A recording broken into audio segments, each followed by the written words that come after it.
প্রত্যক্ষদর্শীরা জানান, রবিবার রাত ৯টার দিকে ঢাকা বিশ্ববিদ্যালয়ের কেন্দ্রীয় শহীদ মিনার এলাকায় গুলির শব্দ শোনা যায়।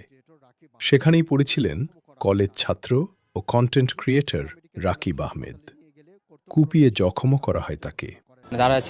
দ্রুত ঢাকা মেডিকেল কলেজ হাসপাতালে নিয়ে গেলে কর্তব্যরত চিকিৎসক তাকে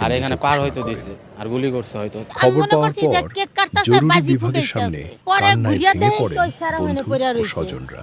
সবাই দৌড়াইতে আছে। মন মেয়েটা নিয়ে অনেক ডিপ্রেশনে ছিল। ও বলতেছে যে আমি যখন তখন মারার, কিন্তু আজকে যে মারার যাবে এরকম কিছু জানতাম না। আর ওই মেয়ের ব্যাপারেই বলতেছিল বারবার। আমি যতটুকু শুনছি যে ওনাকে 1 ঘন্টার জন্য কাকে আরেকজনের বউকে বিয়ে করছে রিসেন্টলি, তো ওইটাও ঝামেলা হইতে পারে। হত্যায় জড়িতদের গ্রেফতার করে বিচারের দাবি জানান রাকিবের বাবা।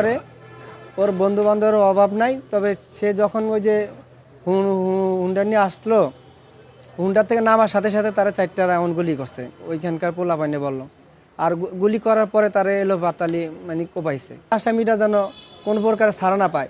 এই ঘটনায় সাধারণ জনতার সহায়তায় একজনকে আটক করে শাহবাগ তারা পালানোর সময় একজন হচ্ছে ওইখানকার জনগণ এবং আমাদের যে পাশে টহল বাড়ি ছিল তাদের হাতে ধরা পড়ে, আর বাদবাকি 3 জন পালায় যায়। তো এই ঘটনার প্রেক্ষিতে আমরা এটা তদন্ত করতেছি। বোরহানুদ্দিন কলেজের ছাত্র রাকিব সামাজিক যোগাযোগ মাধ্যমে নানা ইস্যু নিয়ে কন্টেন্ট তৈরি করত।